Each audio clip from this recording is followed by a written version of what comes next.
E aí, vamos falar hoje sobre um conceito bem diferente, a organização silenciosa. E ó, já vou avisando, não tem nada a ver com aquelas agendas super coloridas ou planners cheios de adesivos, sabe? A parada aqui é outra. É uma mudança que acontece por dentro, para devolver nosso foco e o mais importante, nosso tempo. E a filosofia por trás disso tudo é basicamente esta.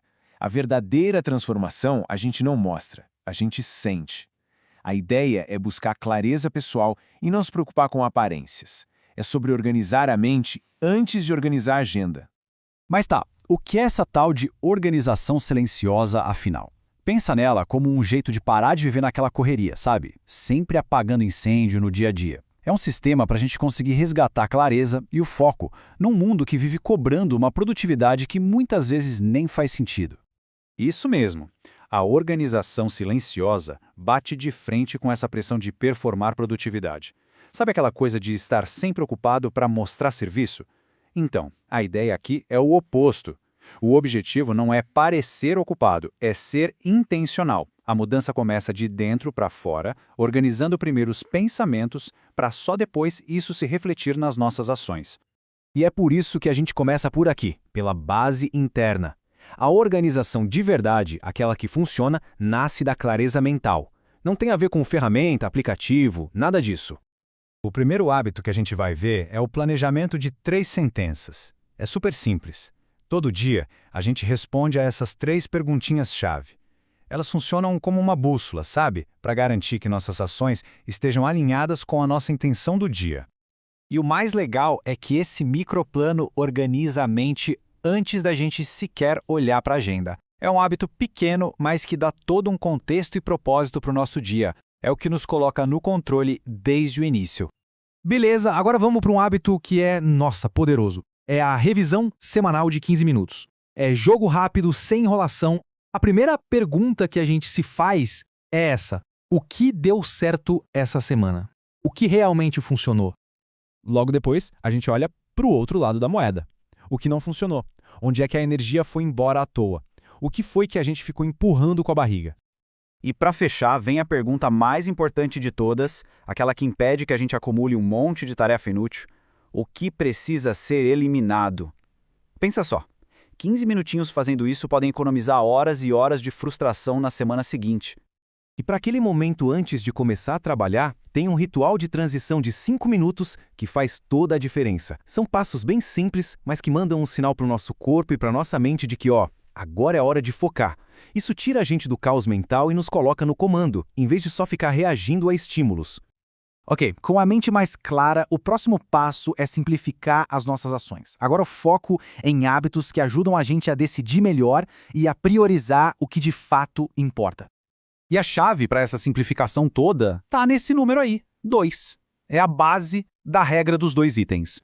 A regra é bem simples, na verdade. A cada dia, a gente escolhe só 2 tarefas essenciais. Aquelas que, se forem feitas, o dia já valeu a pena. O resto, bom, muitas vezes é só uma obrigação disfarçada, né?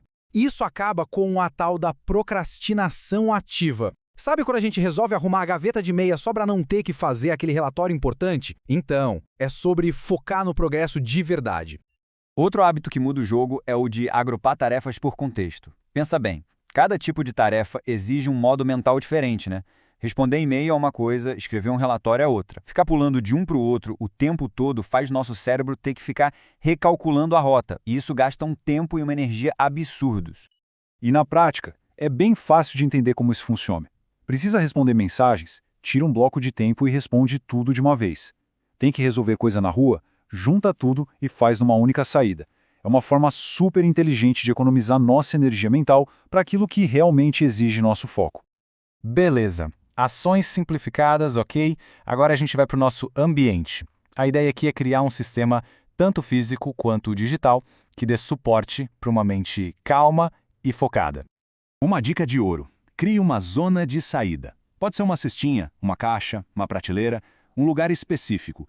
Tudo que precisa sair de casa, seja doação, devolução, documento para levar para algum lugar, vai para lá.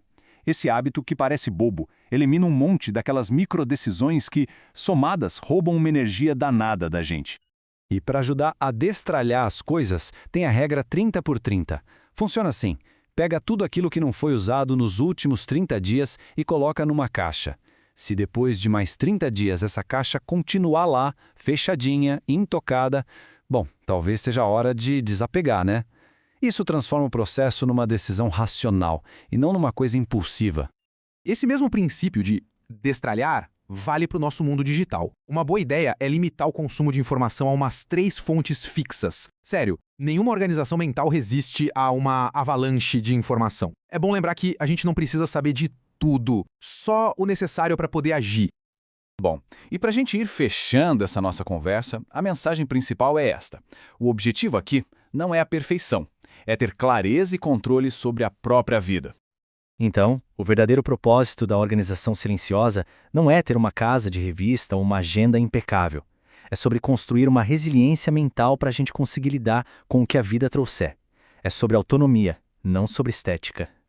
E aí fica a pergunta: por onde começar? O convite é bem simples e zero pressão. Escolha apenas um desses hábitos para começar. Hoje mesmo, só um. A mudança não precisa ser gigante para ser de verdade. E para a gente terminar, fica uma reflexão no ar. E se a gente repensar tudo isso? E se o objetivo da organização não for fazer mais coisas, mas sim sentir mais? Sentir mais presença, mais clareza, mais intenção em cada coisa que a gente faz.